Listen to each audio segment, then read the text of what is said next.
Hi. അപ്പോൾ ഞാനിന്ന് എന്തൊക്കെ ഫുഡൊക്കെ കഴിച്ചതെന്ന് നോക്കാം കേട്ടോ. രാവിലെ തന്നെ ചായ കുടിച്ചു. പിന്നെ പുറത്തുനിന്ന് വാങ്ങിച്ചതാണ് കേട്ടോ ദോശ. അപ്പോൾ ദോശയും ചട്നിയും സാമ്പാറും ചമ്മന്തിയൊക്കെ കൂട്ടിയിട്ട് ഒരു 10 മണിയൊക്കെ ആയിട്ടുണ്ടായിരുന്നു. അപ്പോൾ 10 മണിക്ക് അത് കഴിച്ചു. അത് കഴിഞ്ഞിട്ട് ഓണത്തിന് കുറേ പഴം കൊണ്ടുവന്നിട്ടുണ്ടായിരുന്നു. അപ്പോൾ അതൊക്കെ കേട് വരാറായിട്ടുണ്ടായിരുന്നു കേട്ടോ. അപ്പോൾ അതൊന്നൊരു പഴം എടുത്ത് കഴിച്ചു. പിന്നെ ഉച്ച ആയപ്പോൾ കുറേ കറികളൊക്കെ കൂട്ടിയിട്ട് ഒരു ചോറ് കഴിച്ചു കേട്ടോ. ചോറ്, മീൻ വറുത്തത്, ഓലൻ, ചെറുപയറുപ്പേരി, പയർ കറി, പിന്നെ മുരിങ്ങക്കായ കൊണ്ടൊരു മസാലയൊക്കെ വെച്ചിട്ടുണ്ടായിരുന്നു കേട്ടോ.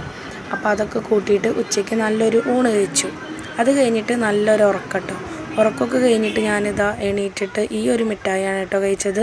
ഇതിൻ്റെ പേരെന്താണെന്ന് എനിക്ക് ഓർമ്മയില്ല. അപ്പോൾ അതും കഴിച്ചു. എന്നിട്ട് ഞങ്ങൾക്കൊന്ന് പുറത്ത് പോകാനുണ്ടായിരുന്നു. പുറത്ത് പോയപ്പോൾ ഞാൻ എപ്പോൾ പുറത്ത് പോയാലും ഒരു ചായ കുടിക്കും കേട്ടോ. അപ്പോൾ ചായയും പഴംപൊരിയും കഴിച്ചു. വരുമ്പോൾ ചിക്കൻ ബിരിയാണി വാങ്ങിയിട്ടാണ് കേട്ടോ വന്നത്. നല്ല അടിപൊളി ബിരിയാണിയായിരുന്നു. പൊരിച്ച കോഴി ബിരിയാണി ആയിരുന്നു കേട്ടോ. അങ്ങനെ അച്ചാറും സലാഡൊക്കെ കൂട്ടിയിട്ട് ബിരിയാണി കഴിച്ചു. അപ്പോൾ ഇന്നത്തെ വീഡിയോ ഇത്രയേ ഉള്ളൂ. ബായ്.